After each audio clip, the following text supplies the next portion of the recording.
इस वर्ष दिसंबर में हमारी 23वीं समिट के लिए 140 करोड़ भारतीय उत्सुकता पूर्वक आपका इंतजार कर रहे हैं। कठिन से कठिन परिस्थितियों में भी भारत और रूस हमेशा कंधे से कंधा मिलाकर चले हैं। यूक्रेन में चल रहे संघर्ष के विषय में हम लगातार चर्चा करते रहे हैं। हाल में किए गए शांति के सभी प्रयासों का हम स्वागत करते हैं। नमस्ते, जय हिंद। मैं हूं ऋषि सिंह और आप देख रहे हैं हमारा खास शो विस्तार से। चीन के तियानजिन शहर में 3 महाशक्तियों का मिलन देखने को मिला, क्योंकि ये एससीओ समिट ऐसे वक्त में हुआ जब अमेरिका का दबाव भारत, रूस और चीन तीनों पर ही सबसे ज्यादा था। पीएम मोदी की पहले जिनपिंग से मुलाकात हुई और आज पीएम मोदी की रूस के राष्ट्रपति व्लादिमीर पुतिन के साथ एक बड़ी बैठक हुई। यह बैठक ऐसे वक्त में हुई जब अमेरिका का दबाव भारत पर सबसे ज्यादा है। अमेरिका ने भारत पर 50% का टैरिफ लगा दिया है। इस पूरे बवाल के बीच पहली बार पीएम मोदी और व्लादिमीर पुतिन आपस में मिले और जिस तरह से मिले ये जरूर ट्रंप को बहुत चुभने वाला है। आज विस्तार से हम एससीओ समिट के बारे में आपको बताएंगे। व्लादिमीर पुतिन पीएम मोदी के बीच क्या बातचीत हुई ये बताएंगे और जिनपिंग, पीएम मोदी और जिनपिंग के बीच जो बैठक हुई उससे भी कई चीजें निकल कर आई। देखिए, 7 साल बाद पीएम मोदी चीन के दौरे पर थे, इसलिए यह दौरा अपने आप में बहुत अहम माना जा रहा है। सबसे पहले बात करेंगे पुतिन और मोदी की मुलाकात के बारे में। देखिए, पीएम मोदी और रूसी राष्ट्रपति के साथ बैठक के दौरान रूसी राष्ट्रपति पुतिन ने पीएम मोदी को प्रिय दोस्त कहकर संबोधित किया, तो वहीं पीएम मोदी ने रूस को भारत का कठिन वक्त का साथी बताया। पीएम मोदी ने इस मौके पर कहा कि हर मुश्किल वक्त में भारत और रूस साथ खड़े रहे। उन्होंने कहा कि दोनों देश दुनिया की स्थिरता के लिए बेहद अहम हैं। साथ ही पीएम मोदी ने यूक्रेन शांति के लिए सभी प्रयासों को जरूरी बताया। ये वो वक्त है जब अमेरिका ऐसा चाहता है कि भारत रूस से तेल ना खरीदे, क्योंकि अमेरिका को ऐसा लगता है कि भारत रूस से कच्चा तेल खरीद कर उसे मुनाफा देता है जो वो यूक्रेन के खिलाफ इस्तेमाल करता है। लेकिन इस मुलाकात को देखकर ये कौन मानेगा कि भारत अमेरिका के दबाव में है। भारत का रूस से व्यापार जारी है और अब जिस तरह से पीएम मोदी ने पुतिन से बातचीत की, उनकी जो मुलाकात रही, ये ट्रंप, अमेरिका और यूरोप सभी के अरमानों पर पानी फेरने जैसा है। इस बैठक में पीएम मोदी ने कहा कि मुझे हमेशा लगता है आपसे मिलना मतलब पुतिन से मिलना एक यादगार बैठक होती है। हमें कई विषय पर जानकारी साझा करने का अवसर मिला है। हम लगातार संपर्क में रहे। दोनों पक्षों के बीच नियमित रूप से कई उच्च स्तरीय बैठक हुई। 140 करोड़ भारतीय इस वर्ष दिसंबर में होने वाले हमारे 23वें शिखर सम्मेलन के लिए आपका बेसब्री से इंतजार कर रहे हैं। मतलब ये बात भी क्लियर हो गई कि इस साल के अंत व्लादिमीर पुतिन भारत आएंगे। अब सोचिए कि कैसे ये समीकरण बदल रहे हैं, कैसे ये वर्ल्ड ऑर्डर बदल रहा है। अमेरिका जो अपनी पॉलिसी से दुनिया को चलाने की फिराक में रहता था, वो अब धीरे धीरे शिफ्ट हो चुका है। हालांकि इस बैठक की बात करते हैं, पीएम मोदी ने पुतिन से आगे कहा कि यह हमारी विशेष साझेदारी की गहराई और व्यापकता को दर्शाता है। कठिन से कठिन हालात में भी भारत और रूस कंधे से कंधा मिलाकर चले हैं। हमारा एक दूसरे का सहयोग करना दोनों देशों के लोगों के लिए ही नहीं बल्कि वैश्विक शांति और स्थिरता के लिए भी जरूरी है। हम यूक्रेन में चल रहे संघर्ष पर लगातार चर्चा कर रहे हैं। हम शांति के लिए हाल के सभी प्रयासों का स्वागत करते हैं। हमें उम्मीद है कि सभी पक्ष रचनात्मक रूप से आगे बढ़ेंगे। संघर्ष को जल्द से जल्द खत्म करने और स्थायी शांति स्थापित करने का रास्ता ढूंढना होगा। ये पूरी मानवता की पुकार है। मैं हमेशा अनुभव करता हूँ कि आपको मिलना मतलब एक यादगार मीटिंग भी होती है। बहुत सी चीजों की जानकारियों का आदान प्रदान करने का अवसर मिलता है। हम लगातार संपर्क में रहे हैं। दोनों पक्षों के बीच नियमित रूप से कई उच्च स्तरीय बैठकें भी हुई है। इस वर्ष दिसंबर में हमारी 23वीं समिट के लिए 140 करोड़ भारतीय उत्सुकता पूर्वक आपका इंतजार कर रहे हैं। एक्सेलेंसी, ये हमारी special and privilege strategic partnership की गहराई और व्यापकता का परिचायक है। कठिन से कठिन परिस्थितियों में भी भारत और रूस हमेशा कंधे से कंधा मिलाकर चले हैं। हमारा करीबी सहयोग न केवल दोनों देशों के लोगों के लिए बल्कि वैश्विक शांति, स्थिरता और समृद्धि के लिए महत्वपूर्ण है।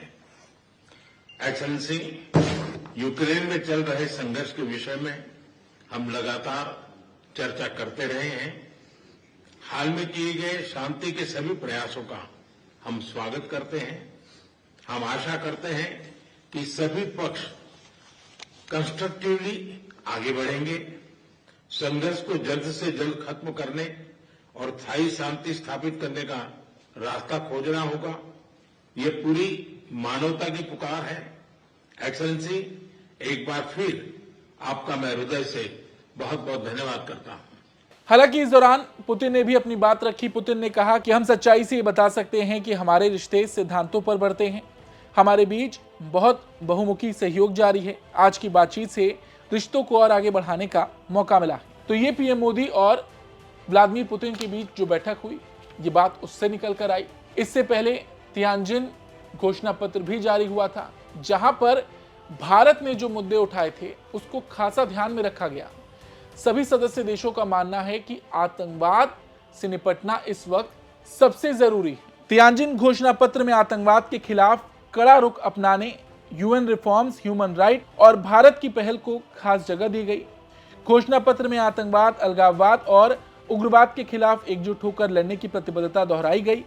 सदस्य देशों ने 22 अप्रैल 2025 को जम्मू कश्मीर के पहलगाम में हुए आतंकी हमले की कड़े शब्दों में निंदा की और इस हमले में जान गंवाने वालों के परिजनों और घायलों के प्रति गहरी संवेदना व्यक्त की गई। घोषणा पत्र में कहा गया कि ऐसे हमलों के अपराधियों, आयोजकों और प्रायोजकों को न्याय के कटघरे में लाया जाना चाहिए। सदस्य देशों ने आतंकवाद के सभी रूपों और अभिव्यक्तियों की निंदा करते हुए इसकी लड़ाई में दोहरे मापदंडों को अस्वीकार्य बताया। वहीं पीएम मोदी ने भी इस मंच से अपनी बात रखी थी। पीएम मोदी ने भी आतंकवाद के खिलाफ अपनी बात रखी।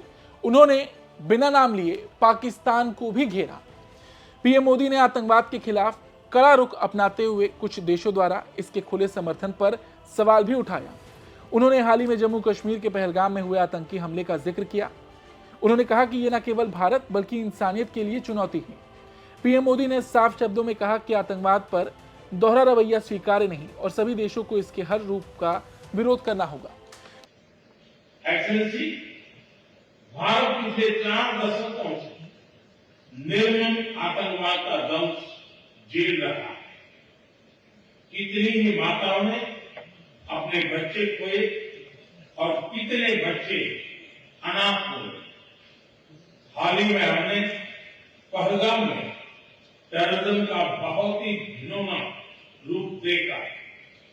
इस दुख की घड़ी में जो मित्र देश हमारे साथ खड़े रहे, मैं उनका आभार व्यक्त करता हूं। यह हमला केवल भारत की अंतरात्मा पर ही आघात नहीं था, यह मानवता में विश्वास रखने वाले हर देश, हर व्यक्ति को खुली चुनौती थी।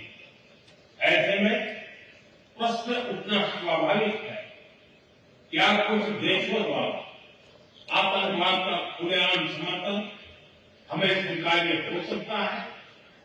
एक्सेलेंसी, हमें स्पष्ट रूप से और एक स्वर में कहना होगा कि आतंकवाद पर कोई भी डबल स्टैंडर्ड स्वीकार्य नहीं हुई।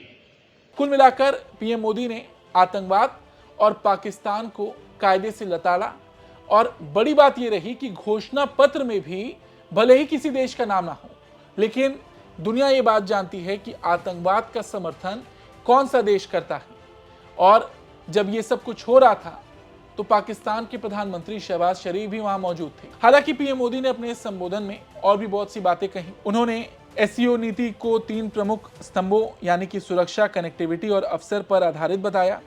उन्होंने कहा कि सुरक्षा, शांति और स्थिरता किसी भी देश के विकास का आधार है, लेकिन आतंकवाद, अलगाववाद और उग्रवाद इसके लिए बड़ी चुनौतियां हैं। भारत ने पिछले 4 दशक से आतंकवाद का दंश झेला है, जिससे कई माताओं ने अपने बच्चे खोए हैं और कई बच्चे अनाथ हुए। हाल ही में हमने पहलगाम में आतंकियों का बहुत ही घिनौना चेहरा देखा। इस दुख की घड़ी में जो मित्र देश हमारे साथ खड़े रहे, मैं उनका आभार व्यक्त करता हूं। उन्होंने ये भी कहा कि यह हमला केवल भारत की अंतरात्मा पर ही आघात नहीं था, बल्कि ये इंसानियत में विश्वास रखने वाले हर देश, हर व्यक्ति को खुली चुनौती थी। और ऐसे में सवाल उठना स्वाभाविक है कि क्या कुछ देशों द्वारा आतंकवाद का खुलेआम समर्थन हमें स्वीकार्य हो सकता है। ये मैसेज पाकिस्तान के लिए ही था। खैर, ये आज जो एससीओ के मंच पर हुआ वो बात थी। कल पीएम मोदी की जिनपिंग से मुलाकात हुई थी। ये मुलाकात बहुत मायने रखती है क्योंकि गलवान संघर्ष के बाद भारत और चीन के रिश्ते काफी बिगड़ गए थे। पिछले साल कजान में पीएम मोदी और जिनपिंग की मुलाकात हुई थी और उसके बाद से धीरे धीरे ये रिश्ते पटरी पर आना शुरू हुए।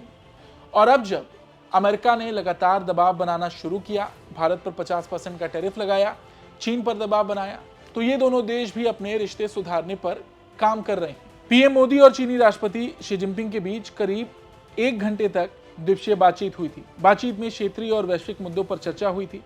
अमेरिकी राष्ट्रपति ट्रंप की टैरिफ नीति के चलते बने व्यापारिक तनाव के माहौल में शी जिनपिंग ने भारत चीन संबंधों की अहमियत पर जोर देते हुए कहा था कि भारत और चीन का आपस में मित्र बनना, अच्छे पड़ोसी की तरह रहना और ड्रैगन और हाथी का साथ आना आज के समय में बहुत जरूरी है। वहीं पीएम मोदी ने द्विपक्षीय रिश्तों में हालिया प्रगति पर जोर दिया था। पीएम ने मीटिंग के दौरान सीमा विवाद पर विशेष प्रतिनिधियों के बीच हुआ समझौता, कैलाश मानसरोवर यात्रा की बहाली और दोनों देशों के बीच डायरेक्ट फ्लाइट्स शुरू होने का जिक्र किया था। प्रधानमंत्री मोदी ने कहा था कि दोनों देशों के 2.8 अरब लोगों के हित हमारे सहयोग से जुड़े हैं। ये पूरी मानवता के कल्याण का भी मार्ग प्रशस्त करेगा। उन्होंने कहा, हम आपसी विश्वास, सम्मान और संवेदनशीलता के आधार पर अपने संबंधों को आगे बढ़ाने के लिए प्रतिबद्ध हैं। कुल मिलाकर पीएम मोदी की चीन यात्रा बेहद सफल रही। अमेरिका का दबाव काम नहीं आया। पाकिस्तान को कैसे कॉर्नर किया गया ये सभी ने देखा। आतंकवाद का मुद्दा उठाया गया और सबसे बड़ी बात, ये बदलते वर्ल्ड ऑर्डर का संकेत है। पीएम मोदी की इस यात्रा पर आपका क्या कुछ कहना है, कमेंट करके जरूर बताएं। धन्यवाद।